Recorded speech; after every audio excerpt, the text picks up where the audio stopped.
Alors, le 697, Monsieur Juanico a la parole pour un amendement sportif, comme il se doit.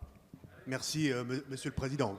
Amendement sportif et amendement constructif, puisque c'est l'état d'esprit qui semble souffler cet après-midi dans l'hémicycle. Donc j'espère que je serai entendu et que mon amendement ne passera pas pour un amendement politicien, Monsieur le Ministre.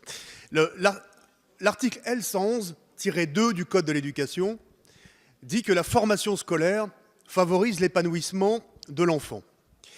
Et ensuite est rajouté, elle favorise l'esprit d'initiative. Je propose de compléter cette phrase en disant elle favorise l'esprit d'initiative et l'esprit d'équipe, notamment par l'activité physique et sportive. Pourquoi? Tout simplement parce que nous avons un enjeu de santé publique aujourd'hui à l'école, qui est la lutte contre les modes de vie sédentaires.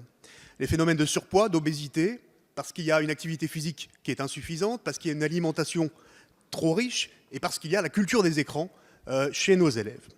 La Fédération française de cardiologie nous alerte, en 40 ans, les collégiens français ont perdu 25% de leur capacité physique. Mais au-delà de l'enjeu de santé publique, il y a un enjeu du sport à l'école, qui est celui que nous rappelions avec Pascal de Guilhem, qui était l'ancien député de Dordogne, avec qui nous avions fait un rapport au Premier ministre sur le sport à l'école, de la maternelle à l'université, c'est que l'activité physique et sportive est un facteur de réussite scolaire. Aujourd'hui, beaucoup d'études scientifiques montrent que ça permet d'améliorer la concentration, la confiance en soi. Et donc, l'école a un rôle, c'est de mieux reconnaître aujourd'hui les parcours d'excellence, pas simplement académiques, mais aussi les parcours d'excellence sportifs. Pour cela, on en reparlera à l'article 88, Monsieur le Ministre, il y a les aménagements d'horaire, hein, on en reparlera tout à l'heure, enfin plutôt demain ou après-demain.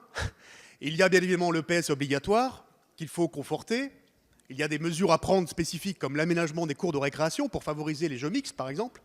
Et puis, il y a le sport scolaire, et puis il y a les activités périscolaires sportives, même si celles-ci ont été réduites ces derniers temps.